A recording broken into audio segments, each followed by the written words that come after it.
Muito bem, então, bom dia a todos. Oficialmente vamos abrir nossa aula. O tema da aula é investimento e sustentabilidade, como países e instituições se preparam para o futuro. E hoje a gente tem dois convidados especiais aqui. Vou começar apresentando rapidamente aqui, porque se eu for ler o currículo todo, eu vou gastar muito tempo.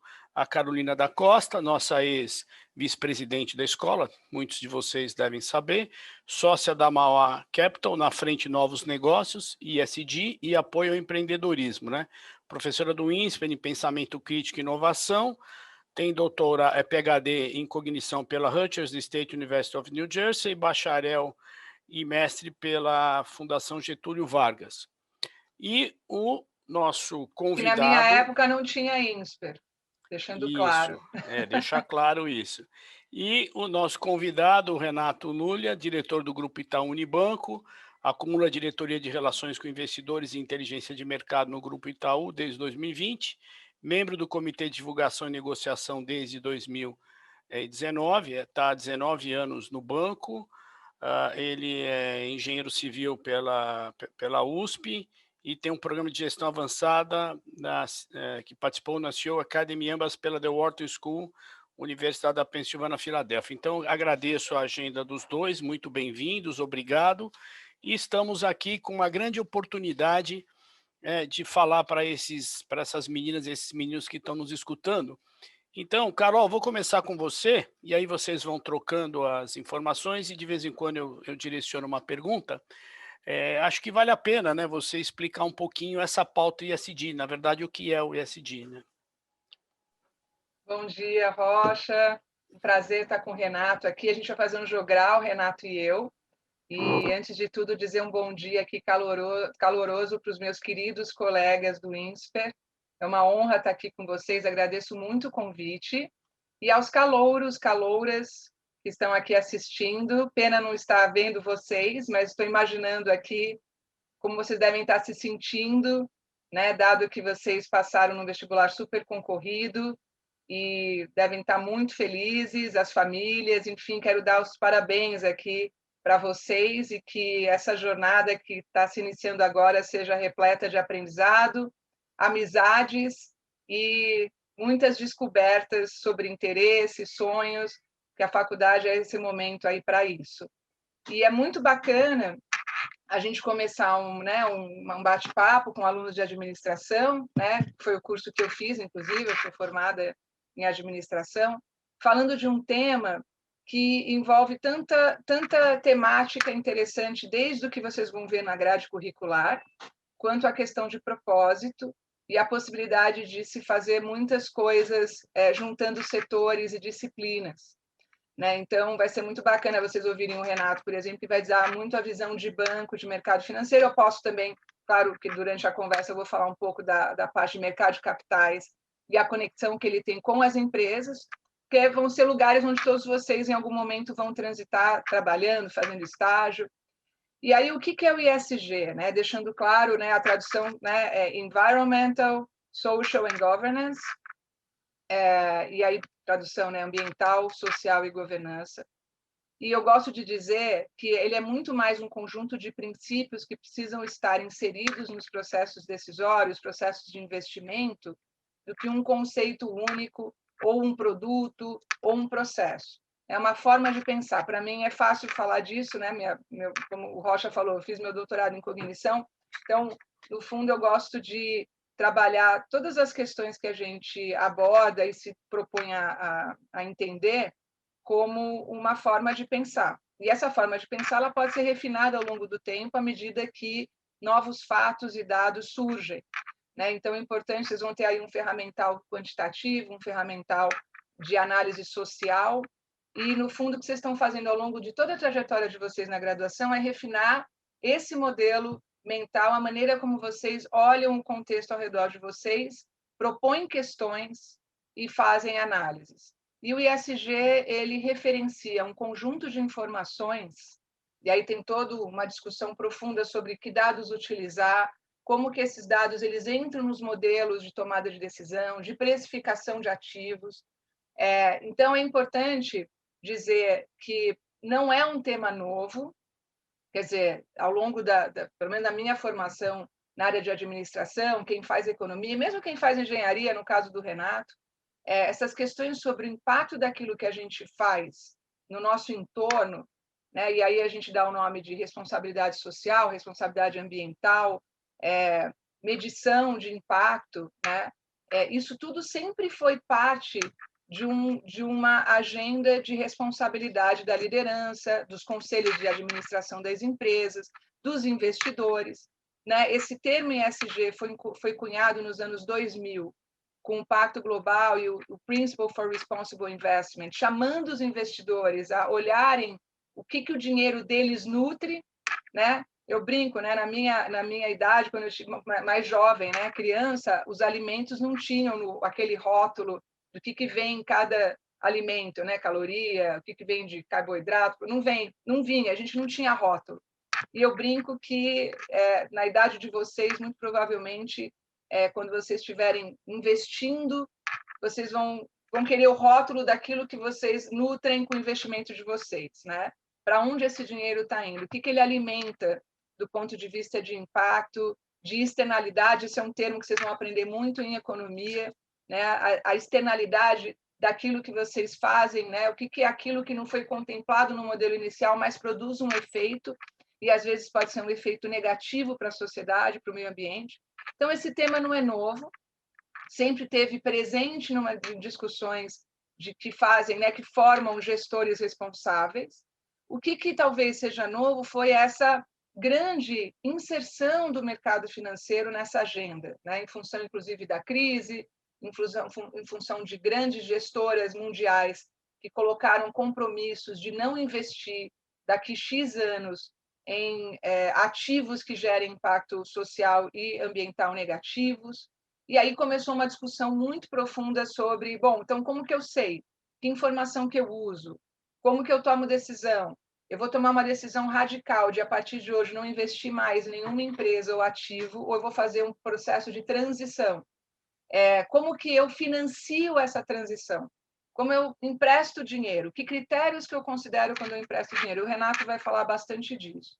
Então, acho que a coisa bacana para quem está entrando hoje na faculdade, vocês, é considerar que vocês vão ter acesso, dado como a grade do INSPER é construída, a uma série de conhecimento multidisciplinar, seja ferramental quantitativo, seja ferramental analítico, seja o ferramental histórico, econômico, né? Microeconomia é um tema muito importante, eu vou falar mais ao longo do nosso bate-papo, que permite com que vocês alinhem esses instrumentos e essa forma de pensar para que tomem decisões lá na frente como gestores, seja, né, do lado de quem está no mercado financeiro, seja do lado de quem está no mundo corporativo, que contemple esses fatores. Então, no fundo, o que a gente está falando aqui é, com a evolução da sociedade das informações, como a gente toma a decisão mais pautada nesses princípios de impacto ambiental e social.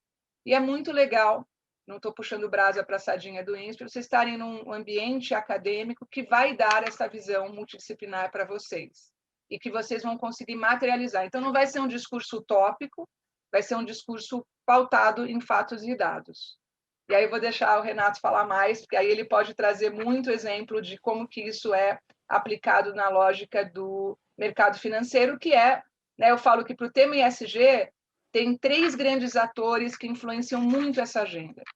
Um são vocês, consumidores. Quando vocês consomem produtos, vocês têm um papel importantíssimo em cobrar. O segundo grande público são os investidores. O Renato vai falar bastante disso. E o terceiro grande público, que influencia muito o preço e o futuro, né, das decisões que são feitas, é o governo, né? Então, de alguma maneira, vocês vão estar transitando aí por esses grandes públicos. Então, vou passar aqui para o Renato me ajudar aqui a materializar alguns exemplos. Renato, bola está com você. Deixa eu só aproveitar, eu apresentei Carol e Renato, não me apresentei. Então, para os nossos calouros e calouras, eu sou o Ricardo Rocha, estou na escola há 22 anos, sou professor de finanças com foco em mercado financeiro. Então, tenho acompanhado aí nos últimos 36 anos como esses conceitos foram cada vez mais permeando as decisões financeiras. Renato, eu vou passar para você, mas eu, como professor de finanças, né, vou só fazer uma provocação e você segue livre. A gente sabe, quando estuda finanças corporativas, que tem três grandes decisões, né? Decisão de investimento, a decisão de financiamento e como é que a gente consegue obter recursos, que a gente fala que é capital de giro. E elas são muito dependentes das instituições financeiras, né? As empresas precisam dos bancos, ou para crédito, ou para estruturação. Então, como você é especialista nisso, como é que as finanças e o ESG e o sistema financeiro se conectam? E agradeço novamente a sua participação aqui, a bola está com você.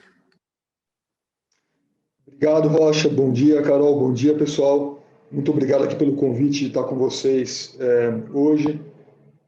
Já peço desculpas antecipadas, que, como todos vocês, eu sempre tenho um vizinho que, quando a gente começa a fazer alguma conferência, ele liga a britadeira no andar de cima. Então, se uma britadeira entrar aqui, não estranhe, né? São os prazeres do home office. Olha, eu fiquei muito feliz com o convite. Fiquei muito feliz com o convite, porque esse tema, de fato, de ESG é um tema super presente nas decisões que nós tomamos no grupo, e cada vez mais, né? Então, ter vocês que vão ser, de fato, participantes ativos do mercado no futuro próximo.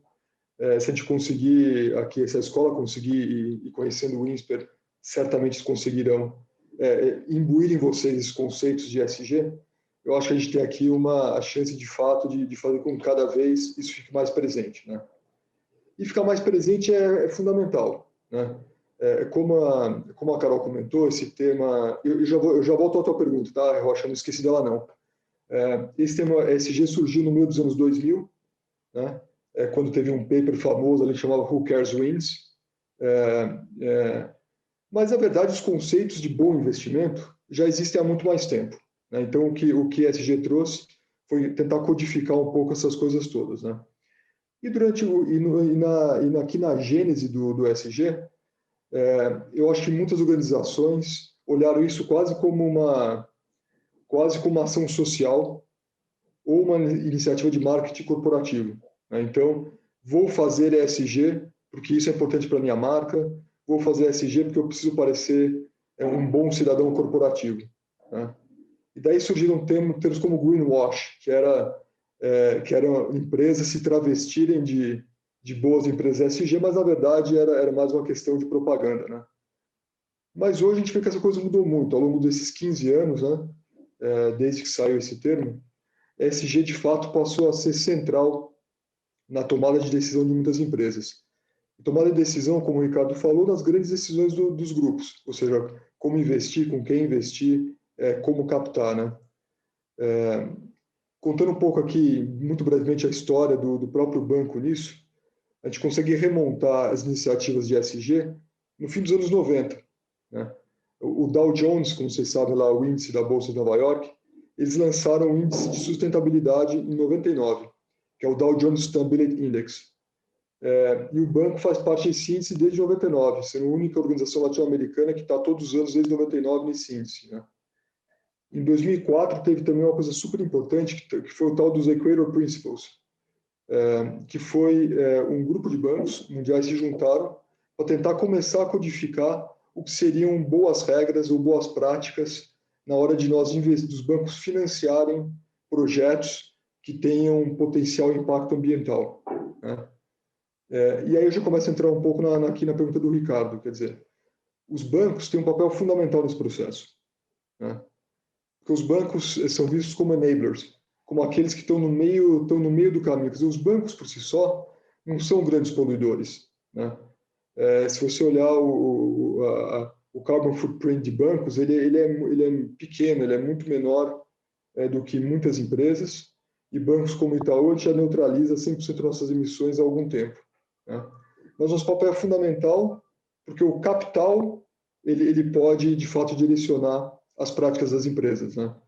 Então, o que a gente tenta fazer dentro do banco aqui, Ricardo, já voltando na tua pergunta, é, de fato, ter critérios muito objetivos na hora de decidir como a gente vai aplicar os nossos recursos financeiros.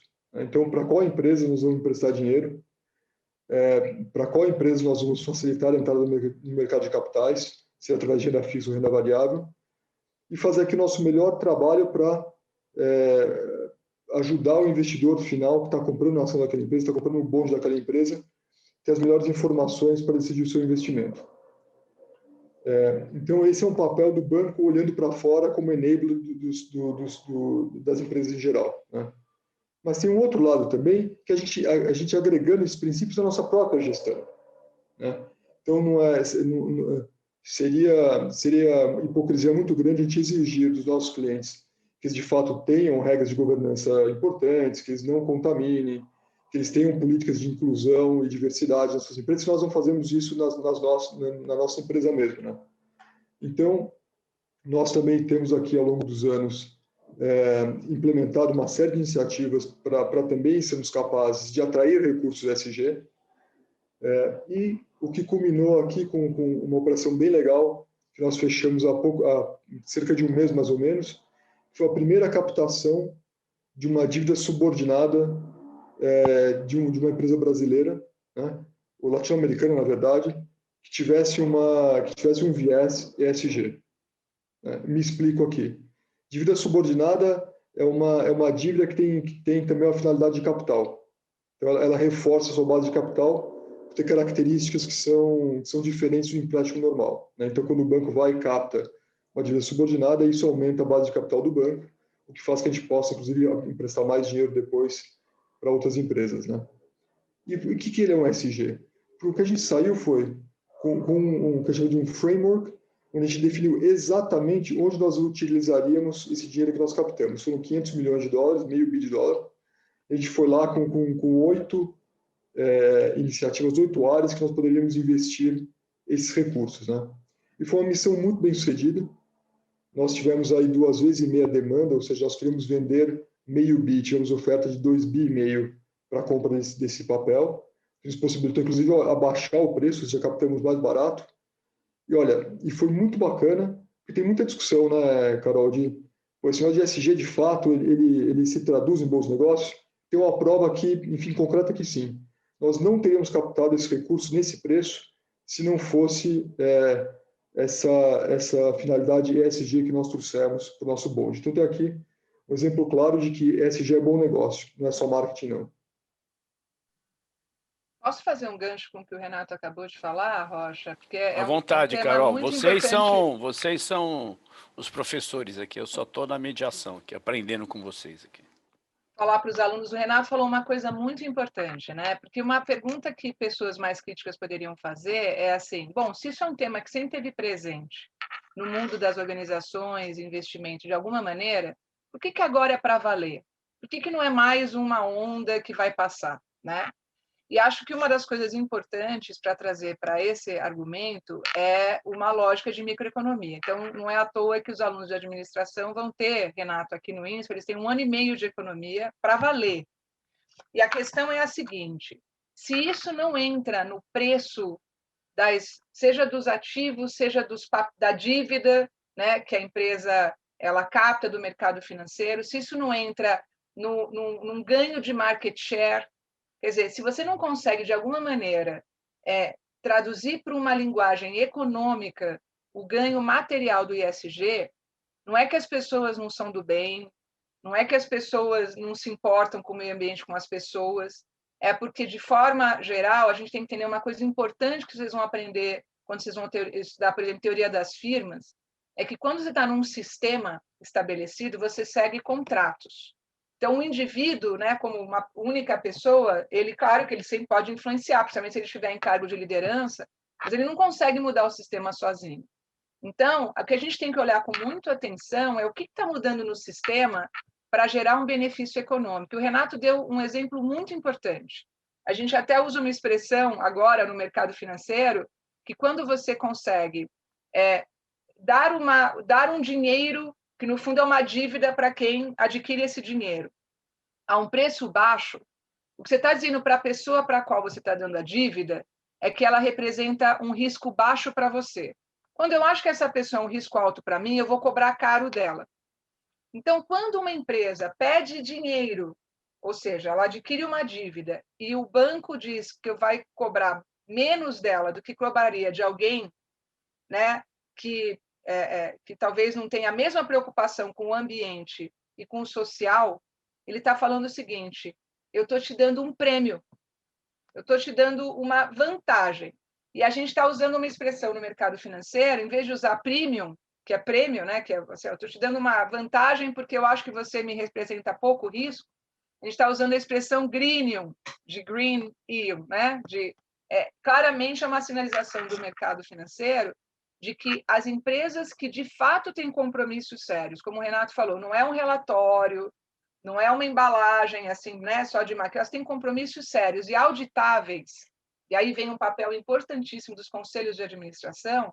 Elas estão auferindo benefícios no mercado financeiro, adquirindo capital por um preço mais baixo do que outras que não se preocupassem com isso. Então, quando você começa a materializar o ganho financeiro, então, por exemplo, amanhã a empresa que tem muita empresa na área de varejo de moda, né? Varejo de alimentação, está revendo uma série de práticas, e esse consumidor topa pagar mais caro ou topa fidelizar a sua compra para aquela marca, você está tangibilizando um ganho econômico dessa atitude. Então, uma coisa muito importante, não basta a gente ter um alinhamento de propósito e dizer, nossa, eu defendo isso também, essa é a minha agenda.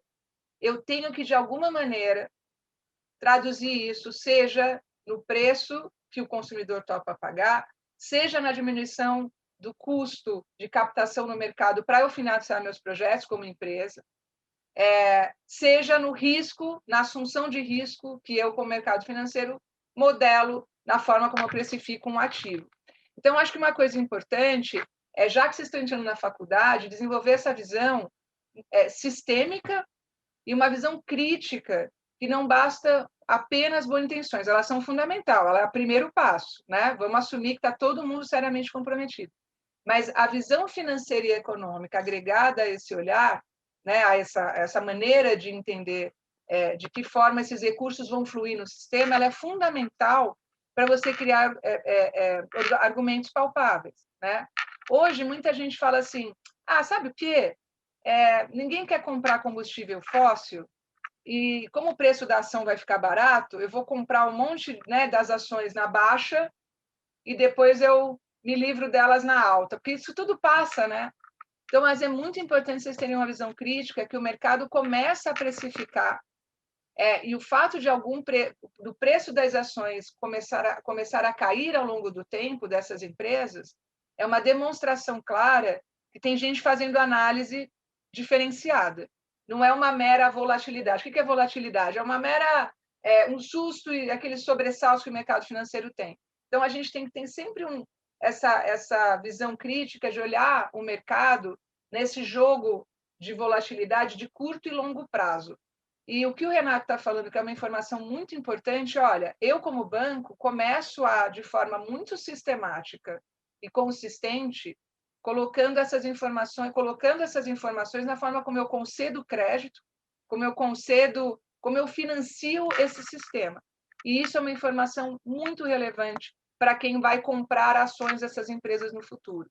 Outro fato importante que vocês vão ter também como alunos é a visão de tecnologia, né?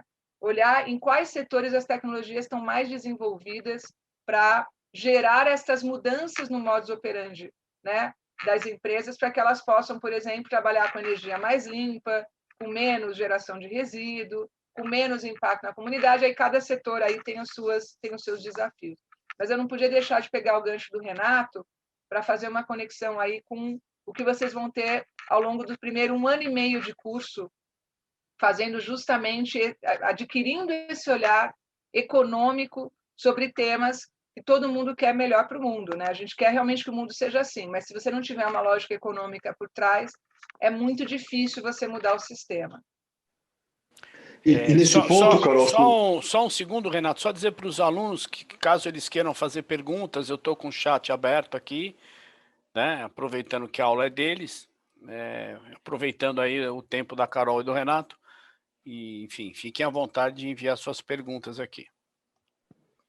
Eu ia só, obrigado, Rocha, eu só ia aqui trazer um tema, eu fiquei pensando qual exemplo que eu posso dar, bastante concreto e fácil de entender, de por que ESG tem que ser um tema central na análise de risco de crédito, vai. Acho que um bom caso desse é geração de energia, né? Então, como vocês sabem, a matriz energética dos países vem mudando substancialmente ao longo dos anos, né? E até pouco tempo atrás, e pouco tempo na escala de energia, então 20 anos atrás, um dos meios mais baratos de gerar energia era por carvão, né? Então, a matriz energética da Rússia, da China, e mesmo dos Estados Unidos era muito dependente de carvão. E se poderia falar assim, legal, então acho que vale a pena investir aqui numa usina de carvão, uma termoelétrica movida a carvão. Ela polui bastante, mas ok, essa é a energia mais barata e muito de energia, eu vou fazer isso, né? E muita gente fez isso. O que está acontecendo agora, o que está acontecendo já nos últimos 10 anos, talvez, é que, de fato, tecnologias tão poluentes como essas, elas estão ficando proibidas no mundo inteiro, né? Então, se você for um investidor que lá atrás investiu num projeto de energia de carvão, que eventualmente aqui o payback disso é 20 anos, ou até mais do que isso, você pode se encontrar com um elefante branco na mão, com uma energia que ninguém vai querer comprar, porque ela polui muito, com um investidor que ninguém vai querer comprar também a tua usina, porque não tem para quem vender energia. Isso está acontecendo no mundo, tá? Então, nós como banco, a gente vai ter que falar, quero financiar uma empresa dessa, ou quero financiar uma tecnologia que é poluente, por mais barata que seja, eu vou correr o risco de não ser pago lá na frente, né? Ou eu, como investidor de equity, investidor de ações, vou querer comprar ações de uma empresa, que legal, gera um super fluxo de caixa aqui, mas se eu sou um investidor de longo prazo, eu posso terminar com uma empresa que também não tem, que vai ficar sem negócio, né? Então, esse é um exemplo muito simples, mas como esse, existem um monte, né? E a gente incorpora isso não só na hora de dar crédito, ou seja, olhando como é a governança da empresa, como são as políticas ambientais, políticas de inclusão e diversidade. A gente acha que isso, de fato, faz com que a empresa fique mais sustentável ao longo do tempo. Mas a gente também tem, o Itaú é a maior gestora de ativos privada da América Latina, né? A gente tem sobre gestão e custódia algo como 2 trilhões de reais, né? Hoje, mais de 90% dos ativos que a gente compra já passam por um filtro ESG, né? Aqui a gente não depende o grau de profundidade depende da indústria, depende do setor, depende do tipo de investimento, mas mais de 90% dos ativos que a gente compra na nossa asset, de mais de 2 trilhões de reais, já passam por algum crivo de ESG, tá? Então, no mundo inteiro a gente estima que isso equivale a alguma coisa como 20 trilhões de dólares. Então, 100 trilhões de reais, número que até não cabe na HP12C mais, mas que é um número gigantesco, e isso veio para ficar, de fato. Tá chegando bastante pergunta para vocês aqui. Então Posso dar um tapa e o Renato complementa comigo? Pode. Eu só depois que... quero aproveitar as perguntas aqui. Tem bastante pergunta, mas pode ir lá, vai lá. Não, é que eu pensei, como eu estou vendo as perguntas, você que é o maestro aqui. Não, fica à vontade. Eu pensei em dar um tapa e o Renato me ajuda, porque acho que ele está vendo as perguntas também, não está, Renato? Tá bom. Então, todas no chat ou no QA? Tá no mudo, Renato, só para... eu vou falar rapidinho, tem uma que o Renato vai me ajudar. O Henrico pergunta, né, as empresas que têm compromisso com a questão social e ambiental no Brasil. Acho que a gente pode dividir em dois clusters, né? Hoje tem várias empresas que são signatárias do Pacto Global. A gente, inclusive, fez no INSPER recentemente um curso com CFOs das empresas filiadas ao Pacto Global. O Pacto Global foi, inclusive, o órgão que, junto com o Principles of Responsible Investment, cunhou essa expressão ESG, né? Ele fez vários eventos aí nos anos 2000 nesse tema, antes já fazia, inclusive, das Nações Unidas. Então, várias empresas são signatárias do Pacto Global, assim como no mercado financeiro, vários de nós, né? Então, Itaú, Mauá Capital, enfim, todos nós somos signatários do Principle of Responsible Investment. Mas acho que é importante separar as que têm compromissos monitorados. E aí, um tema importante, o Renato sabe bem também, é a gente ficar de olho nos novos mecanismos financeiros que dependem do monitoramento desses compromissos para que as empresas atinjam as metas que elas propõem. E o nome desse instrumento hoje, que está crescendo muito, é um mercado que hoje já passa de 8 bilhões de dólares, que é pequeno, tá? Mas que tem, aqui no Brasil já tiveram duas emissões, do que eles chamam Sustainability Linked Loans, que são dívidas linkadas a metas de sustentabilidade. Então, para você conseguir um financiamento de um Sustainability Linked Loan, você precisa ter compromissos traduzidos em metas e metas monitoradas, porque o dinheiro virá de acordo com o atingimento dessas metas. Então, eu gosto de dizer, Henrico, que para você ter compromisso de fato, não basta só ser signatário. Claro que tem muita empresa dizendo que vai ter compromisso de zero emissão até 2050. Países estão fazendo isso, né? Emissão de gases de efeito estufa, né? Me refiro. Mas o importante é quais delas, de fato, têm compromissos monitoráveis, tá? Então, acho que é uma coisa importante e para a gente acompanhar. O João fez uma pergunta super legal sobre, olha, se os alimentos orgânicos possuem preços elevados, né? Como que a gente faz? Deixa eu ver aqui, deixa eu ler a pergunta. São produzidos em países com poucos direitos trabalhistas. Como fazer que, no caso do varejo, produtos sigam a cartilha ESG, sejam acessíveis ao público em geral? Olha, acho que, João, se eu entendi sua pergunta corretamente, você está dizendo o seguinte: como que a gente cuida de toda a questão ambiental e social sem encarecer demais os produtos? Isso é uma pergunta super importante. E acho que o exemplo que a gente deu é, à medida que você consiga atrair financiamento para aumentar a produtividade dessas ações, então, como que eu posso fazer o produtor de orgânico produzir mais, para que, ao produzir mais, ele consiga ceder esse produto a um preço menor, porque no agregado ele vai ganhar mais, porque ele está conseguindo produzir mais, a lei de oferta e demanda, né? Então, isso é uma coisa muito importante da gente monitorar, é como que o financiamento vai para esses pequenos produtores, de forma a anexar isso, assistência técnica e tecnologia, para que eles consigam aumentar a produtividade. Não basta só o conceito do produto ser bom, ele precisa, do ponto de vista mercadológico, ter uma série de ganhos econômicos para se valer a pena, né? Senão ele vai ficar sempre essa boutique para aqueles que podem pagar. Então, esse é um tema que eu gosto muito, podia ficar falando por horas, até porque eu estou no conselho de uma ONG internacional que trabalha muito com pequenos produtores rurais. Então, esse é um super lugar. Assim, a gente hoje, 2/3 dos produtores de alimento do mundo são pequenos produtores, né? E, no fundo, com baixa conhecimento e tecnicidade, eles acabam tendo impacto negativo no meio ambiente. Então, como que a gente pode levar capital monitorado e que gere uma maior produtividade? Aí tem uma série de teses, né? Você tem que levar junto educação, você tem que levar junto formação desse produtor rural, você tem que levar junto tecnologia.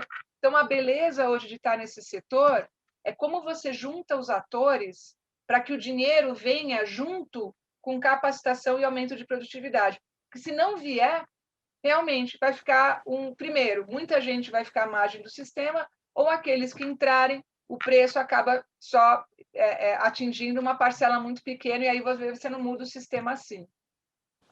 O Maurício falou, desculpa, é que eu não dou conta das perguntas. Não, aqui tá tem bom. Não, é que eu ia passar para o Renato, mas tudo bem. Não, eu vou passar, porque até a próxima. Depois eu falo da Vale, acho que o Renato pode falar também, Isso, né? era isso, porque tem duas questões sobre a Vale. Como que esse barragem da Vale, ou todos esses grandes acidentes que acontecem, eles entram na precificação dos ativos. E não, Gabriel, o prêmio que eu citei, ele não vai contra o banco, muito pelo contrário, né? Para o banco topar me dar o dinheiro por esse valor, é porque ele já fez uma conta muito bem feita de que eu represento muito menos risco para ele, né? Então, o banco é muito bom de fazer conta, ele está colocando no modelo dele de precificação um risco muito mais baixo. Por quê? Porque eu não vou romper uma barragem, porque eu não vou gerar uma externalidade negativa. Então, na verdade, o prêmio que o banco me dá é porque ele quer muito que eu pegue o dinheiro com ele. E, na verdade, está tentando me convencer, por quê? Porque ele gosta de mim, né? Porque ele acha que eu sou uma empresa mais saudável, que representa menos risco para ele. Mas, enfim, vou deixar o Renato completar, e aí, Renato, me ajuda, que tem várias outras perguntas aqui que eu não consegui ler ainda. Aí Renato, só aproveitando, quando você falar da Vale, eu acho que é fundamental, e como você conduziu agora a emissão, uma emissão muito interessante que você falou, se você puder falar também para os alunos, né? Quando vocês vão visitar as empresas, que tem uma política ativa de ESG, qual é a dificuldade de convencê-las a fazer uma emissão nessa linha, né? Porque o que a gente percebe é que todo mundo adere, mas tem algumas preocupações, né? E acho que Vale, ninguém melhor do que você, que está sempre falando com as empresas, pode dizer aí o aprendizado que isso acabou gerando, né? Vamos lá. Olha, acho que a gente não costuma falar de empresas em específico, né? Mas, de fato, tem alguns setores da economia que de fato tem uma propensão, não é nem propensão, né? Tem uma probabilidade de ter causas ambientais maiores, né? E a gente está focando aqui em muito ambiental, porque vamos lembrar que ESG não é só o meio ambiente, é social e é governança também, né? Mas vamos focar em meio ambiente por um segundo. Mas as outras duas letrinhas são tão importantes quanto o E, tá? O S e o G são super importantes também. Mas, obviamente, pela natureza de uma mineradora, é natural que as atividades que ela faz, se as coisas não acontecerem de acordo com o planejado, os impactos vão ser muito maiores do que uma empresa que faz, enfim, uma empresa de serviços que não tem isso, né? Igual um banco, por exemplo. Então, o que a gente tem que fazer aqui é tentar incorporar nos nossos modelos, enfim, tem uma série de coisas que a gente faz, não só de questionários, de análises, a gente contrata terceiros que vão de fato, apesar do banco estar cheio de engenheiro, nós somos todos engenheiros que não sabem nem pregar prego na parede, né? Então, a gente contrata engenheiro que sabe o que é engenharia mesmo, para ir lá e avaliar os projetos e ver os riscos ambientais, e daí a gente tenta quantificar isso tudo, né? Então, quando a gente vai emprestar dinheiro para alguém, tem o risco de crédito, a gente tenta quantificar a probabilidade do seu cliente não te pagar de volta, e isso vai nortear o preço da operação. E daí a gente vai colocando outros, que historicamente foi muito baseado no fluxo de caixa, né? Então, a empresa aqui gera fluxo de caixa, consegue pagar tudo mais. Mas tem outras camadas em cima, que daí é muito mais complicado fazer isso, que são eventos singulares, como foi esse evento da Vale, por exemplo. É muito difícil você botar isso no modelo, né? São eventos que ocorrem, ainda bem, né? Ou deveriam ocorrer com uma frequência muito baixa, mas quando ocorre tem um impacto muito alto. É o famoso long tail, é o famoso black swan, é o famoso 4 desvio padrão. E que você tenta precificar esse negócio, mas não é trivial, né? Então, o jeito de você fazer isso é tentar auditar os controles da empresa, tentar auditar as práticas que a empresa tem, e baseado nas práticas que ela tem nos controles, é imaginar que a ocorrência de eventos como esse serão raros, né? Obviamente, nunca os modelos saem, ou nem sempre os modelos saem de acordo com a realidade, né? Então, acho que esse é um caso que vale não só para a Vale, como teve teve esses acidentes de fato, enfim, muito grandes, mas para muitas outras empresas, né? E aqui, só para fugir um pouco de meio ambiente, tem questão, assim, uma coisa que parece besteira, mas não é. Não sei se vocês sabem disso, mas o Brasil sozinho, tem mais ações trabalhistas do que o resto do mundo inteiro. Se vocês pegarem o número de ações trabalhistas no Brasil, é mais do que o resto do mundo inteiro, né? Então, só para trazer um exemplo simples aqui, boas práticas de governança, de trabalho, também são importantes. Senão você vai acabar tendo um passivo trabalhista gigante na empresa que pode ser decisivo, sim. Ou uma empresa que também paga os seus impostos em dia, também parece um negócio que é muito trivial e óbvio, mas esse tipo de análise a gente tem que fazer também. Então, essa questão de governança, de uma empresa que cuida bem da sua base de funcionários, que cumpre com suas obrigações em dia, isso pode ter um impacto muito importante também no próprio fluxo de caixa da empresa. Então, uma das coisas que a gente sempre olha quando a gente vai emprestar dinheiro para alguém, é essa questão de fazer aqui destrinchar a empresa, seus controladores, o seu corpo diretivo, para ter pelo menos uma primeira leitura se não tem nada que vai impactar a performance da empresa no futuro. Lava Jato, vocês acompanharam o que aconteceu em 2015, 2016, muitas empresas quebraram por conta da Lava Jato, né? Eram empresas que no papel tinham uma performance financeira muito boa, né, que davam dinheiro, geravam caixa, pagavam suas dívidas em dia, empresas que eventualmente não poluíam o meio ambiente, eram bons cidadãos e tudo mais, mas eventualmente tinham práticas pouco ortodoxas de conquistar contratos. E quando isso veio à tona, essas empresas foram multadas em bilhões de reais, saíram do mercado, foram impedidas de trabalhar. Então, o ESG também passa por isso, tá? Por avaliar o caráter das empresas. Não é só a parte ambiental, mas a parte de gestão também. No Brasil, a gente teve um exemplo muito bom, ou muito ruim, né, dependendo do lado que você olha, nesses últimos anos, aqui, 2015, 2016. Tem algumas questões aqui, Renato, que eu queria que você pudesse responder.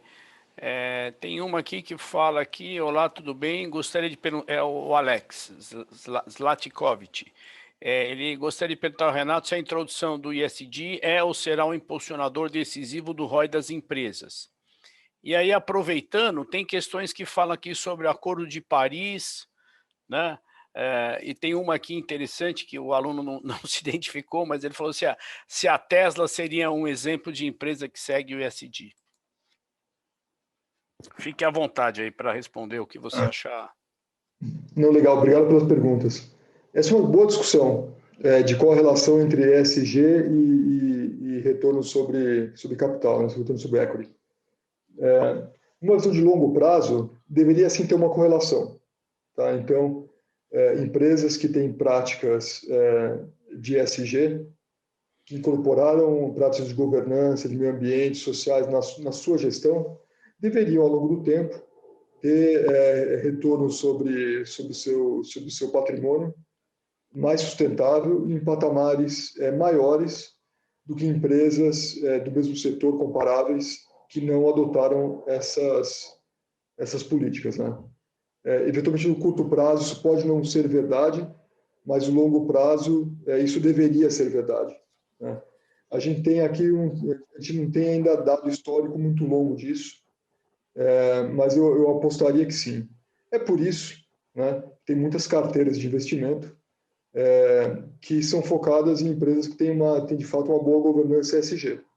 E é com esse objetivo, não é caridade, né, fundos de investimento não são ONGs, muito pelo contrário, mas quando você monta uma carteira onde você é um investidor de longo prazo e você seleciona para essa carteira empresas que de fato têm uma governança melhor, você acredita que no longo prazo o retorno do seu investimento nessas empresas também vai ser superior. Eu acho que a gente vai ter, no futuro muito próximo, dados suficientes para fazer um backtest disso, e eu tenho pouca dúvida que isso será verdade, né? Isso vai de fato acontecer. Quanto à Tesla, eu te confesso que eu não conheço a empresa em detalhes para saber se é uma boa empresa ESG ou não. Enfim, e acho que essa é uma discussão boa, porque se você falar, empresa que faz carros elétricos, né? Bacana, carro elétrico de fato ele é menos poluidor. Mas para saber se a empresa de fato é uma boa empresa com práticas ESG, tem que ver como que ele fabrica esses carros. De onde vem a bateria? Né? A gente sabe que para bateria é feita de lítio, e mineração de lítio, é um negócio muito complexo de ser feito, né? Usa quantidades monumentais de água, por exemplo. E por incrível que pareça, as minas de lítio estão em lugares muito secos, como no Chile, por exemplo. Então, como que esse lítio que vai na bateria da Tesla é feito? Né? Como são as práticas que a Tesla tem com seus empregados? Né? Tem diversidade, tem inclusão, tem participação em resultados. Então, a gente teria que olhar tudo isso para ver se a Tesla tem uma boa prática ESG ou não. Eu te confesso que eu não conheço. Ok. Renato, aqui, como o banco é uma atividade regulada, né? Tem uma pergunta aqui que ele fala: bom dia, obrigado pela conversa. Qual é o papel dos governos no incentivo às métricas, né?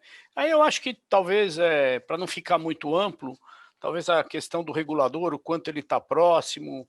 E uma questão também para você comentar, como você enfatizou, para não dar nome a empresas aqui, mas como é que os alunos que estão nessa fase, como a Carol falou, que eles vão estar aí recebendo uma série de disciplinas e vão estar preparados para fazer uma análise, até calcular o ROI daqui a pouco, até eventualmente fazer uma pesquisa em cima dessa pergunta, né? Que tipo de informe eles podem buscar nas companhias ou informações para começar a acompanhar? Que eu acho que isso é bacana, porque a gente agora tem, sei lá, daqui a pouco vai ter 5 milhões de pessoas em bolsa, esses jovens gostam de começar a ter uma experiência de investimento em bolsa, né? Então, acho que o aprendizado vem também dessa curiosidade de buscar informação, né? Como é que você daria essa orientação para eles? Perfeito. Não, duas excelentes perguntas. Deixa eu começar pela parte de informação, porque essa, de fato, é uma das minhas grandes dores aqui dentro do banco. Eu acho que é uma das grandes barreiras que a gente tem para vencer nos próximos anos. Depois eu volto na parte do regulador, tá? Porque minha resposta para o regulador vai ser muito curta.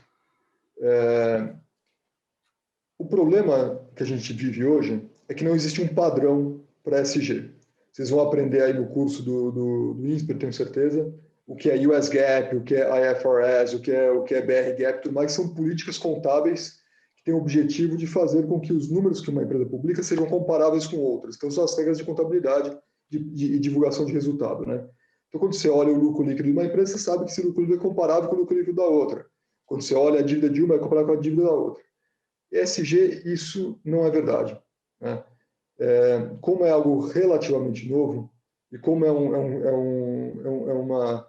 como aqui é uma coisa muito aberta, né? Então a gente está falando de tudo, social, meio ambiente e tudo mais, está muito difícil ter padrões de comparação.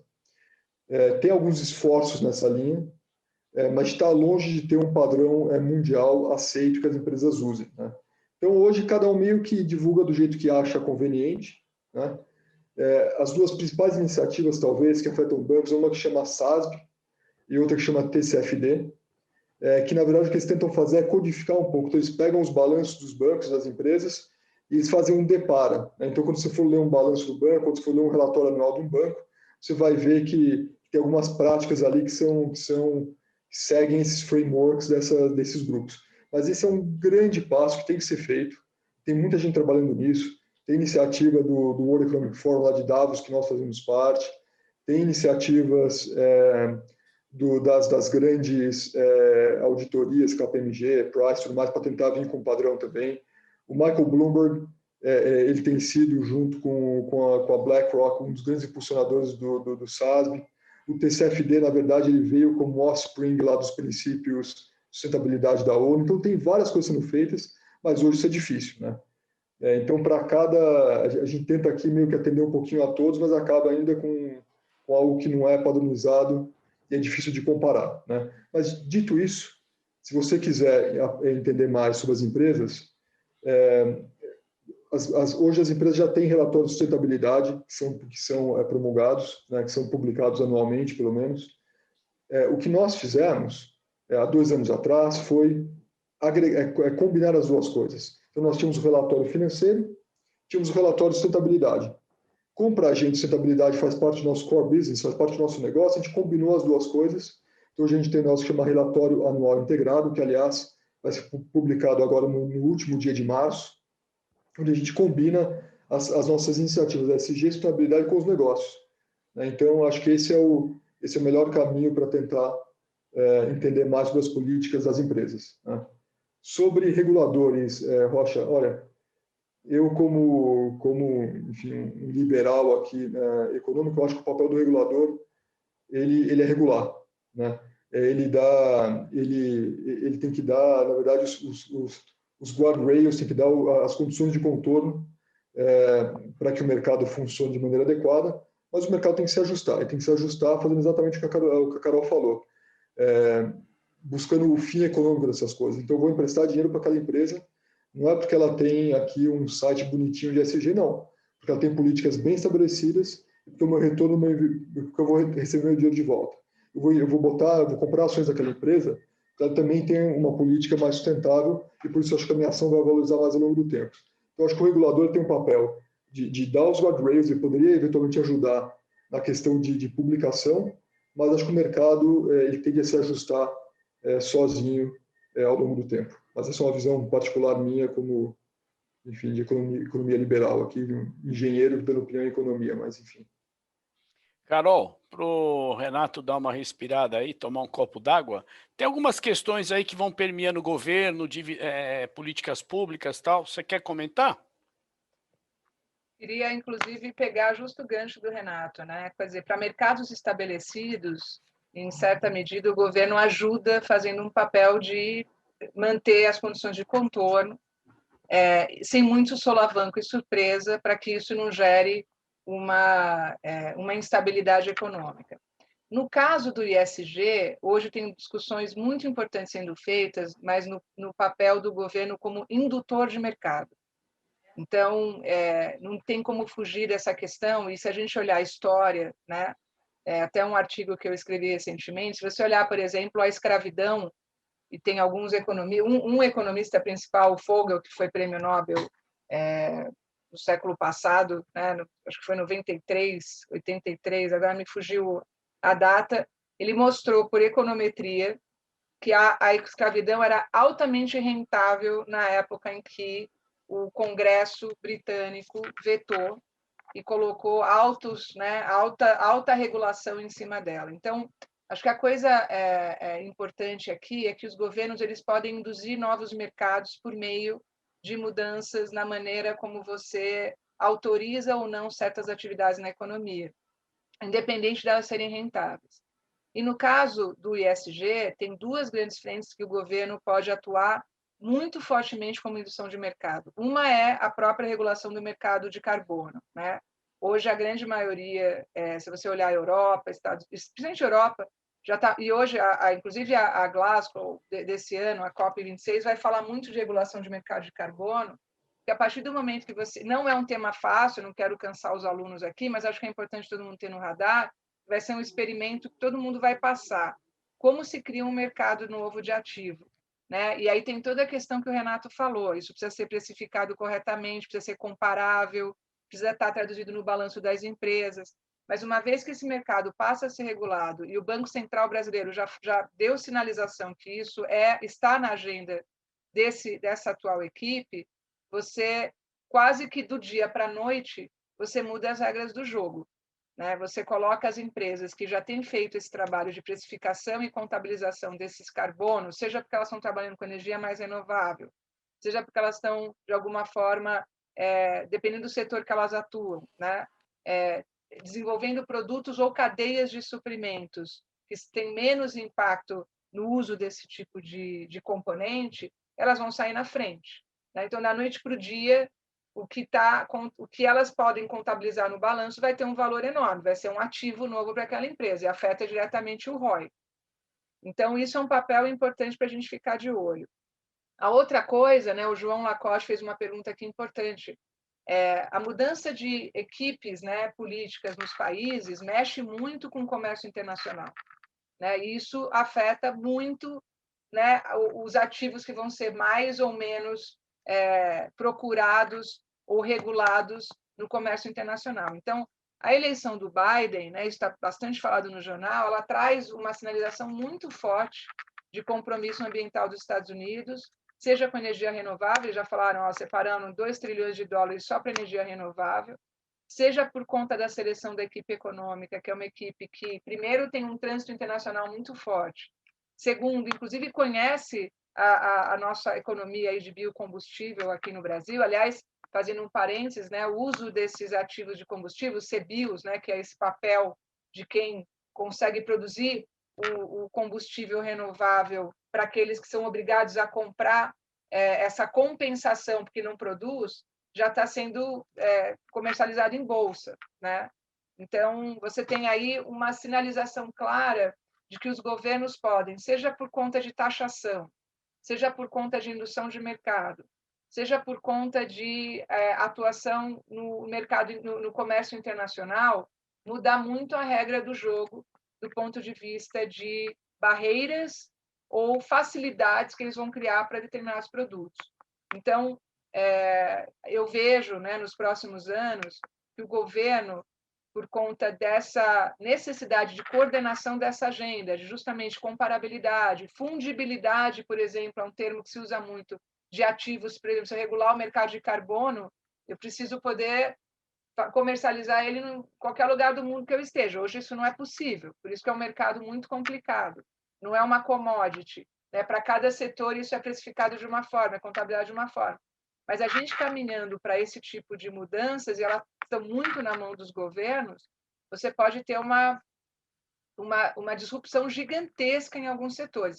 E os setores ficam muito assustados. Então, claro que os lobbies começam a querer influenciar o governo. Não põe taxa agora, não cobra agora, porque isso é parte da história. Se vocês olharem ao longo de todo o tempo, de toda a nossa história, imagina quem tinha uma economia altamente dependente de mão de obra escrava, se não tentou influenciar o Congresso para, não, deixa quieto, isso aqui dá dinheiro, não olha... E uma certa altura, a sociedade evolui tanto, os padrões morais eles tomam um determinado patamar que não é possível a política não expressar esses valores.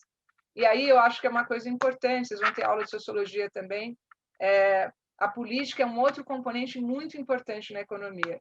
Vocês vão ter aula, alguns de vocês, com o professor Carlos Mello, e ele fala uma coisa muito divertida, né? Não é à toa que nos cadernos dos jornais a política, o caderno de política vem antes do caderno de economia, né? Porque tem todo um jogo de percepções e de tradução das expectativas da sociedade na maneira como se faz políticas, como se induz mercado, que a economia segue, né? Quer dizer, então acho que tem aí uma agenda muito intensa para todo mundo acompanhar nos próximos anos. Renato, você, acho que eu tenho muita curiosidade, né? Como é que vocês estão fazendo esse trabalho de conversar com as empresas e convencê-las que a emissão de um green bond pode ser um bom negócio, né? Não só tendo em vista a questão de custo, mas de projetar para o mercado, de forma geral, e para todos os stakeholders, essa questão do apoio a práticas hoje tão importantes que o ESG traz, né? Perfeito, Rocha. Olha, é uma oportunidade, mas é uma responsabilidade também para a gente fazer isso, né? Porque quando você está lá levando uma empresa para o mercado de capitais, você está colocando o seu nome junto dela também, né? Você não é obrigado por pagar a dívida de volta, mas você é aquela empresa, aquele banco que está apresentando essa empresa para os investidores. Então, nós somos super criteriosos aqui naquelas empresas que nós entendemos estão prontos para acessar esse mercado de Green Bond, Green Finance. Para muitas outras, a nossa agenda ela até começa antes, de ajudar essas empresas a se prepararem para chegar nesse momento de estarem prontas de emitir um bond desse, né? Então, é a mesma conversa que a gente tem, às vezes, com empresas de capital fechado, que querem abrir o seu capital na bolsa em algum momento, mas não estão prontas, não tem a governança correta, não tem os números feitos de maneira adequada e tudo mais. Então, é um trabalho de, às vezes, de anos, você levar aquela empresa para estar pronta para abrir seu capital na bolsa. E para ir para os green bonds é um processo muito semelhante, talvez não tão duro, não tão longo quanto o de abertura de capital, mas muitas das empresas nós vamos lá e fazemos quase uma consultoria para elas, dizendo, olha, aqui isso tem que ter pronto, tem que ter esse tipo de governança pronto, tem que ter o seu framework pronto, para lá, até chegar no ponto de emitir. E aí, acho que o convencimento não é difícil, né? Primeiro, por conta do prêmio que a Carol já mencionou, isso está se tornando cada vez mais realidade, né? Esse prêmio, antes, ele era limitado e era exclusivo de fundos que tinham quase uma missão social, assim, né? Então, eram fundos que misturavam um pouco a questão ESG, de boa governança, quase como uma questão mais de marketing do fundo, mas hoje não, né? Hoje se tem muito mais dinheiro querendo investir em ESG do que ativos disponíveis. Então não é difícil você convencer empresas a partirem para essa rota. O difícil é levar as empresas a estarem prontas para fazer isso, e nós, como banco, só estamos confortáveis em levar as empresas para o mercado e apresentá-las para os investidores, né? Então, acho que isso vai virar uma norma. Eu acho que num futuro não muito distante, esses prêmios deveriam fechar, né? Porque você vai ter um mercado, se a gente fizer um bom trabalho, o mercado de ESG ele deveria ser a grande maioria do mercado. Então, quando grande parte do mercado, como já tem hoje 20 trilhões em ESG, o mercado ele vai arbitrar tudo para isso. Que você vai ter, em vez de ter um prêmio, você vai ter um pênalti, né? Então, o mercado vai receber bem empresas que têm uma boa governança, que têm bons projetos de ESG, e não vão receber bem as que não têm. Então, em vez de dar um prêmio para aquelas que têm uma boa governança, vão penalizar as que não têm. Acho que o mercado não vai demorar muito para chegar nesse ponto, dado o ritmo das coisas. A conta matemática pode ser a mesma, mas o enfoque é muito diferente. O enfoque que a gente tem hoje é de recompensar empresas que têm uma boa prática, e no futuro vai ser de punir aquelas que não têm. Carol, devolvendo para você. Acho que é ótimo. O Renato acho que resumiu bem e responde várias das perguntas aqui que eu estava lendo dos alunos, né, sobre quais são os ganhos reais, né, se isso veio para ficar mesmo, se as empresas vão ser protagonistas, né? Acho que teve uma pergunta sobre protagonismo. Eu acho que pensando num sistema complexo, cada um tem um papel em realmente a gente fazer o que a gente chama de um capitalismo mais sustentável, né? Acho que se usam essas grandes expressões, né? Prosperidade sustentável, um capitalismo de propósito, um capitalismo responsável. E é muito interessante observar, dentro da parte que cabe a cada um dos protagonistas desse sistema, o que é um papel consciente e de impacto desses protagonistas. Então, acho que o Renato trouxe um pouco da visão de como os bancos podem se posicionar nessa agenda. Posso falar um pouco assim do lado de mercado de capital, né? Eu estou numa gestora de fundos, né? O que a gente brinca, o sell side, ele está no buy side, né? E aí como que o mercado de capitais pode contribuir para essa agenda, na forma como a gente constitui esses fundos, como a gente precifica e cria, né, essas alternativas de investimento com base nos ativos que estão disponíveis. Então, eu acho que hoje tem uma discussão grande de como que você seleciona esses ativos. O Renato que o Renato falou serve para o mercado de capitais, que critérios você usa, quais protocolos que você se baseia para você dizer que o meu portfólio, né, o meu fundo é mais ESG que outro fundo.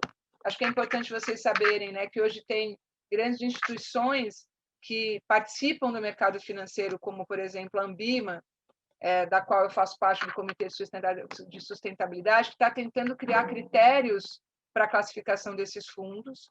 Então, aí nesse protagonismo que é possível dentro de quem está nesses papéis, acho que um trabalho importante. Claro, a gente está sempre um pouco mais atrasado do que a gente está na Europa, por exemplo, que já juntou um monte de fundos para criar critérios claros de classificação. Acho importante deixar claro que o ESG não pode se traduzir só num fundo ou numa prática. Eu acho que é um modelo de tomar decisão. Então, quando o Renato falou, não, no Itaú a gente está querendo fazer, né, a coisa coerente também internamente, o mesmo se aplica a uma gestora, né? A CVM começou a se movimentar o ano passado, olhando também a questão de fundos, mas mal começa esse ano, você já vê um anúncio de alguns governos da Europa dizendo que agora eles vão, e de fundos da Europa, né, principalmente os grandes, que eles vão fazer sindicâncias nas gestoras, ou seja, eles não querem só saber o fundo, eles querem saber se as gestoras que comercializam esses fundos, elas são ESG. Então, você vê aí um movimento assim sólido. Claro, o Brasil, como eu falo, ele está sempre um passo atrás. Acho que tem uma questão política que atrapalha, né?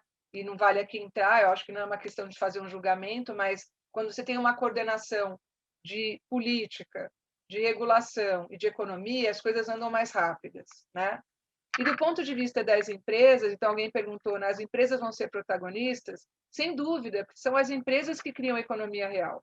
Acho que uma coisa que dá esperança, a gente teve um ano muito duro, o ano da pandemia, mas foi muito interessante ver a mobilização do setor privado, né, em tentar, de alguma maneira, contribuir para a mitigação dos impactos dessa crise nos seus ecossistemas.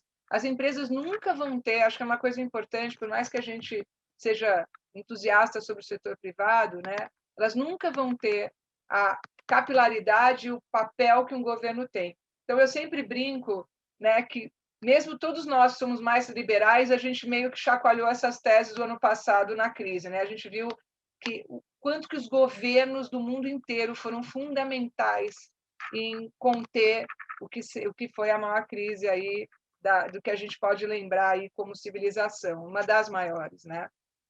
Então, a gente tem aí as empresas, sem dúvida, num papel importante. A gente tem visto várias ações e algumas empresas ficaram muito mal na foto em função de posicionamentos na pandemia, outras se saíram maravilhosamente bem. Seja na questão de inclusão racial, seja na questão de apoio ao seu ecossistema, outras menos, né? Outras, inclusive, né, geraram aí um passivo de reputação. Então, acho que todo mundo é protagonista. Vocês, como estudantes, né? Vocês têm muito para aprender e para se coordenar, porque quando vocês ingressarem, né, como profissionais no mercado de trabalho, vocês vão poder fazer escolhas, influenciar lugares que vocês estão, muito nessa direção. Eu gosto muito de acreditar que as gerações mais novas, elas são muito mais comprometidas com o ISG. Eu brinco que a minha geração, a gente está tentando tirar o atraso e corrigir, o que não foi uma preocupação premente dos setores. A geração de vocês vai, na minha visão, liderar, né? Vão realmente ser, para mim, a grande virada de chave. Eu não falo isso fazendo média, olhar as estatísticas, né? Quando o Renato falou, né? Quando você olha a BlackRock e as cartas lá do Larry Fink, que vale a pena, né? Elas são super inspiradoras. Ele escreve carta todo ano, né? Então tem gente que acha que foi a carta do ano passado que gerou o ISG. Não, ele escreve todo ano. Em janeiro ele escreve uma carta espetacular. É uma aula de estratégia, embora ele seja mercado financeiro, é uma gestora de fundos. É impressionante assim a visão que ele tem. A começar que a carta começa Dear CEO. A carta dele é direcionada para os CEOs das empresas, né? Eu já acho isso uma aula de comunicação. E aí, o que ele diz? Como eu, mercado financeiro, te ajudo e como eu gostaria que você se comportasse para que a gente possa ter a melhor sintonia possível.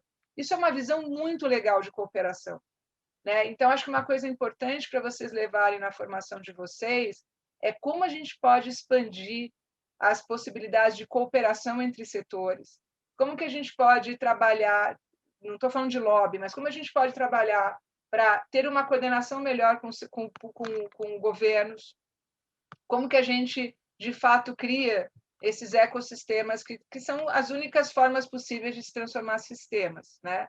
Então, em certa medida, todo mundo é um pouco protagonista no seu respectivo setor. E é muito bacana quando você vê o mercado financeiro se dirigir para as empresas como um grande parceiro, orientando práticas, cobrando resultados, mas, ao mesmo tempo, se colocando no papel de, eu também quero te ajudar, porque, no fundo, todo mundo se ajuda assim. Claro que eu quero investir numa empresa que, no futuro, vai me trazer o melhor benefício, seja porque ela vai vender melhor, porque ela vai ter um papel melhor na comunidade, porque ela não vai gerar um passivo gigantesco, um acidente que obviamente, dê default em todos os meus modelos. Então, acho que o bacana é isso, né? A gente está diante de uma agenda que é uma agenda de transformação de como a gente quer a sociedade. Acho que a pandemia, de certa medida, ajudou, porque acho que fez a gente refletir sobre muitas premissas que a gente estava tomando como certas, e acho que a gente pode, com a geração jovem de vocês, ingressando na faculdade, construindo a visão de mundo, quando entrar no mercado de trabalho, cobrando e querendo trabalhar, porque tem as escolhas dos funcionários, né? Hoje as pessoas falam, os empregados também são stakeholders muito importantes. A geração mais nova, ela denuncia, né? Ela coloca os seus parâmetros de valores. Então, a gente pode, eu acho que é um grande trabalho conjunto de coordenação. Eu defendo muito essa palavra. Harvard acabou de soltar um artigo interessante ele usou a expressão co-petition, que é como a gente equilibra a cooperação e competição nos diversos setores. Eu acho que o caminho é esse. Renato, só aproveitando aqui, eu acho que é um ponto importante, né? Porque a gente vê, por exemplo, o Itaú, né? Você falou, vocês são carbono neutro, você disse da preocupação quando vai levar essa questão de uma emissão ESG, né? Porque afinal de contas você não é avalista do seu cliente, mas é o seu nome, você tem o risco de imagem, né? E o que eu acho é que tem uma grande oportunidade desse conceito chegar num jovem investidor, né? Porque esse jovem investidor é consumidor, e como a Carol falou, ele é muito crítico no sentido positivo da palavra, né? Então, eu acho que, como é que você vê isso aí? Eu estou até falando isso porque eu participo lá da comissão BIMA lá de certificação, e o assunto ESG está sendo cada vez mais colocado nos programas, e passa a ser cobrado nas provas, né? Assim como nas certificações de distinção também, como CFA e CFP. Então, eu acho que tem que ter uma ligação, né, entre o trabalho de vocês, que origina, estrutura, distribui, e como é que o investidor, pequeno investidor, ou investidor jovem, utiliza isso também na escolha do seu portfólio, né? Que eu acho que aí você começa a fechar as questões, né? E esse pequeno investidor também é consumidor dessas companhias. Acho a pergunta ótima, Rocha, obrigado. E eu lembro da metáfora que a Carol fez no começo, que eu também achei muito boa, que é a questão de ler o rótulo, né? Então, vamos ler o rótulo do produto que a gente consome. Isso vale para investimento também. E você lê o rótulo do produto que você consome, enfim, porque você quer que o produto seja bom para você, né? Você está interessado em saber quanto tem de gordura ou de carboidratos ou de proteínas, porque, enfim, você tem um interesse, enfim, filosófico nisso. É porque você quer saber se vai fazer bem para você ou não, né? Eu acho que para investimento deveria ser igual, né? Deveria ser igual de você, enfim, fazer a diligência, de ser bem diligente de fato, em saber o que você vai investir, o que você vai consumir, né? E por isso que eu volto naquele ponto, Rocha, que é muito importante a gente conseguir vir com algum tipo de consenso, algum tipo de padrão de como a gente reporta essas questões ESG, né? É muito difícil, temos investido bastante nisso. Eu acho que a gente está no ponto que já tem tantos padrões disponíveis que a gente deveria tentar fazer convergir esses que estão aí, em vez de tentar criar padrões novos, né? Então, isso a gente tem sido bastante vocal com reguladores e com entidades de classe, e não vamos reinventar ou tentar inventar algo que já está aí. Vamos tentar trabalhar juntos aqui para fazer que um desses pegue, né? Ou pelo menos três desses peguem, né? O que tá difícil por enquanto. E daí, se isso acontecer, o nosso trabalho, tanto a gente aqui no Sell Side quanto a Carol no Buy Side, a gente tem os dois lados aqui, ela vem a britadeira de novo, tentar fazer com que essa informação seja fácil de ser entendida, né? Como é um rótulo nutricional de um produto, né? Esse é um mega desafio, né? E algo que a gente, parte das minhas funções no banco aqui, Rocha, é essa relação com investidores, né? O time todo de relação com investidores do Itaú. Historicamente, o nosso trabalho era falar com os grandes fundos, como a Mauá, como outros tantos, e que era uma conversa profissional para profissional. Então, são, enfim, fundos que tinham centenas de milhões investidos no banco e tudo mais. O que aconteceu ao longo da crise, já vinha acontecendo, mas intensificou no último ano, é que a base de pessoas físicas na Bolsa explodiu, né? Hoje a gente tem mais de 3 milhões de pessoas físicas investindo na Bolsa, né? Só no Itaú já são mais de 500 mil de pessoas. Se você somar Itaú com Itaúsa, que Itaúsa é a controladora do banco, estamos falando de 1,5 milhão de pessoas, que metade da Bolsa investe direta ou indiretamente nas nossas ações. Uma obrigação gigante para a gente do time de tentar, de aprender a nos comunicarmos com esses novos investidores, né? Então, eu estou aqui olhando tudo que você pode imaginar e até depois se tiver algum feedback da turma que está ouvindo aqui, seria ótimo. Mas, pô, assim, não dá para você ir lá e publicar no teu site um documento de 300 páginas, em PDF, né?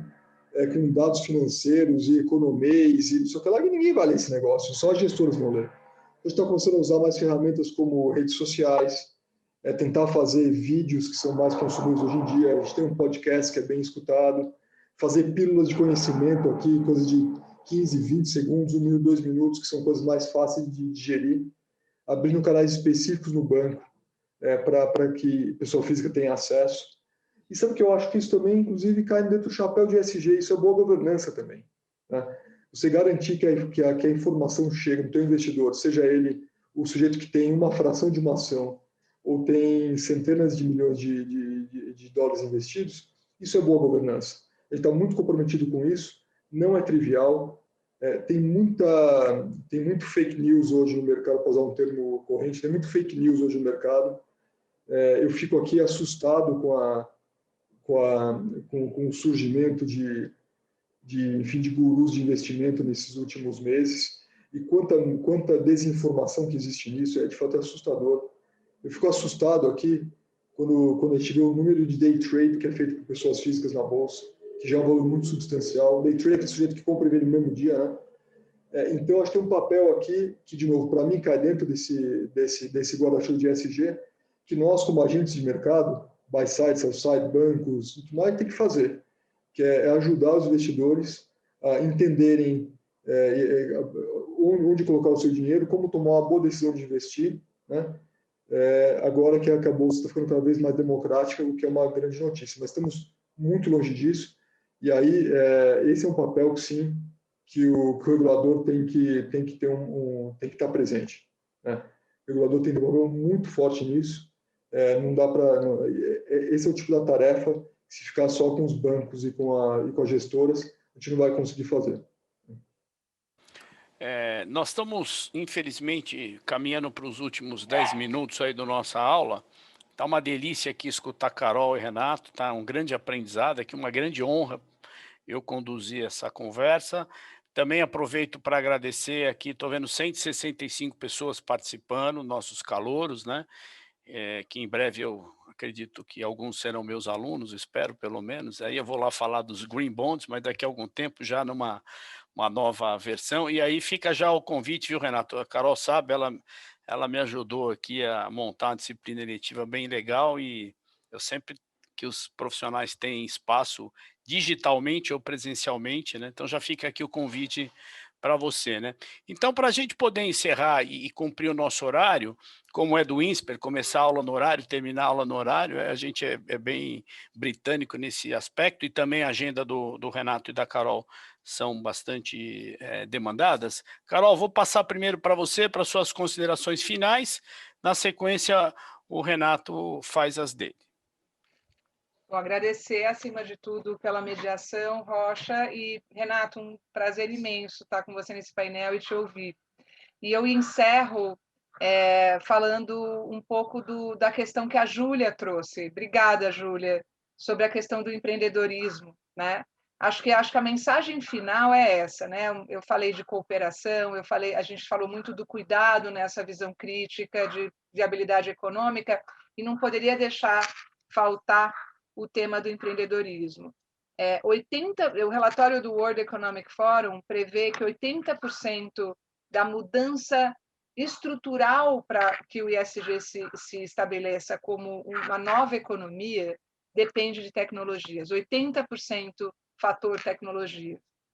Então, isso é o mundo dos empreendedores e dos intraempreendedores, né? Porque, se você parar para pensar, o ESG tem que ser abordado nas empresas como uma questão de criação de valor, de inovação, né? Não é que tem que ter uma área de ESG. As áreas de inovação, de produto e desenvolvimento, áreas de relação com o investidor das empresas, quer dizer, a própria área financeira, né? Eles precisam se integrar para trabalhar novas maneiras de conceber produto, serviço, relação com o mercado de capital. Então, é uma pauta, acima de tudo, de empreendedorismo e de inovação, né? O Renato falou da britadeira, vocês estão ouvindo a minha cachorrinha aqui, resolveu latir. E do ponto de vista dos empreendedores, tem aí um mundo que, obviamente, está muito ligado à inovação de base científica. Então, deixando claro, né, a gente às vezes olha empreendedorismo e pensa muito nos bens de consumo, né? Mas é importante entender que grande parte das oportunidades estão em negócios de empresas para empresas, né? Como que eu, por exemplo, gero tecnologias para cadeias de suprimento que faça a gestão de resíduos, como que eu gero tecnologia para cadeia de suprimento que consegue trabalhar, por exemplo, reciclagem de plástico. Plástico é um negócio super complicado, né? Ele tem vários, vocês lembram ainda das aulas de química do terceiro colegial, né? Quando você lida com matriz de carbono, você tem polietileno, você tem várias possibilidades aí de reciclagem desses materiais. Então, isso vai exigir um trabalho coordenado com as universidades e os cientistas, né? Então, muitas dessas tecnologias estão hoje na mão de cientistas e elas vão precisar virar soluções de mercado, né? Então, tem um espaço gigantesco. É muito legal o INSPER ter um curso integrado, porque os alunos aqui estão de administração, mas, gente, visitem a engenharia, né? Façam eletivas lá, escolham fazer atividades complementares, próprias entidades estudantis, que o INSPER tem muitas, para que vocês consigam colocar o pé nesse conhecimento, que é o conhecimento de onde estão as tecnologias que vão permitir a mudança no modus operandi setorial. E aí o Renato falou do SASB, tem o GRI também, que são relatórios que mostram onde os setores mais machucam a dimensão social e ambiental. Leiam esses relatórios para entender onde estão as oportunidades de novas tecnologias. É na gestão do resíduo, é no uso de embalagem, é na maneira como, por exemplo, você trabalha a comunidade do entorno, porque a mineração tem um passivo social muito grande. Quer dizer, onde estão as oportunidades de novas tecnologias? E aí, seja porque você vai empreender essas tecnologias, ou seja porque você vai estar nas empresas que precisam pensar assim, lembrando aqui, acho que a mensagem final, ESG é uma pauta de inovação, é uma pauta de inovação e empreendedorismo. Então, Júlia, e todos aqueles que, como você, estão interessados em empreender ou intraempreender, vamos conversar mais, vamos achar maneiras de a gente trocar esses conhecimentos para vocês usarem o tempo de faculdade para poder realmente prospectar onde estão essas oportunidades. Né? Não vai ser criar um aplicativo só, quer dizer, é uma inovação, acima de tudo, de base científica, que envolve uma lógica de economia circular, que é um tema que vocês vão ter também, e tem muita oportunidade, sem dúvida, nessa dimensão. Então, quero agradecer, né, a participação aqui junto de vocês e dizer para os alunos que eu desejo que eles tenham aí uma jornada incrível e que a gente possa se ver em outras circunstâncias. Eu estou sempre à disposição, o pessoal sabe, e que a gente possa falar muito mais sobre esse assunto. Obrigado, Carol. Renato, suas considerações e você encerra essa nossa aula.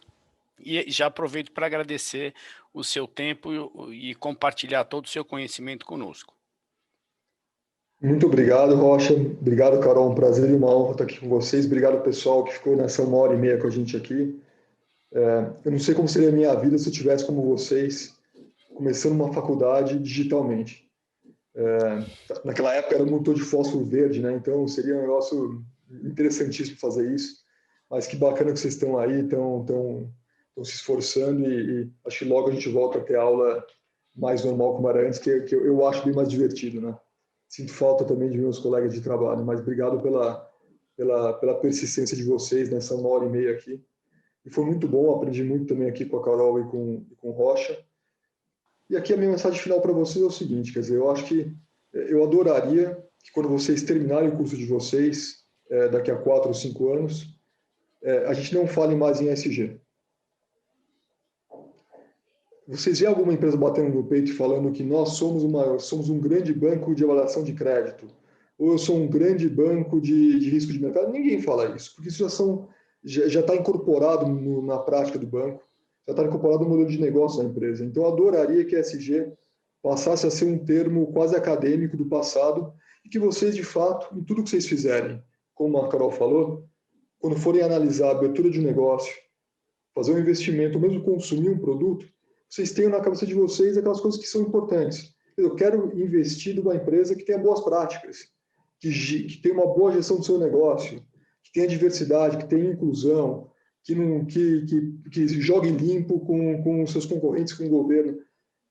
É o óbvio, né? No fundo aqui, o que a gente tenta trazer com a ESG é fazer o óbvio, né? O óbvio que no passado não era claro, ou a gente fingia que não via. Então, a gente teve que criar aqui uma sopa de letrinhas para trazer isso para frente de vocês. Mas que vocês já têm isso, quer dizer, essa geração de agora já tem isso muito mais presente do que a gente tinha, e adoraria que, de novo, que vocês no futuro não só usassem essa caixa de ferramentas, que são esses frameworks, são esses guidelines para avaliar os seus negócios, mas que ESG seja só mais uma das ferramentas que vocês até se esqueçam dessa sigla no futuro, tá? Certamente vocês vão ter um retorno melhor no seu investimento, certamente vocês vão ter um retorno melhor no seu empreendimento, certamente vocês vão estar colaborando para a gente construir uma sociedade melhor e um mercado melhor, tá? Então, boa sorte aí no curso. Tenho uma inveja gigante de vocês de estarem começando agora um curso. Quem me dera poder voltar para esses dias. Tá certo que a questão das provas e tudo mais me deu muitas saudades, mas tirando isso, o resto é uma delícia. Aproveitem bastante. Obrigado pelo convite de novo. E sempre que a gente puder colorar, mais do que à disposição. Obrigado, Renato. Obrigado, Carol. Em nome do INSPER, agradeço aos alunos que permaneceram até esse momento aqui, compartilhando conhecimento da Carol, que é uma grande amiga e eu sou admirador dela. O Renato, que eu conheci agora, mas já tinha informações, aí conheci o irmão dele. Aí o mercado financeiro a gente tem sempre referências, né? E, de fato, eu, como professor, fico muito satisfeito porque a gente aprende muito com vocês, e a gente vai levar essas reflexões para a sala de aula. Para os alunos, fica aqui a minha mensagem de sucesso. Alguns espero que façam as minhas eletivas, e vocês vão estar sempre vendo a gente nas redes sociais, falando hashtag Somos INSPER, orgulho de pertencer. Então, garanto para vocês que vocês terão muito orgulho de pertencer a essa escola e que vão trazer grandes contribuições para a sociedade. Tenho convicção disso. Então, bom dia a todos e muito obrigado.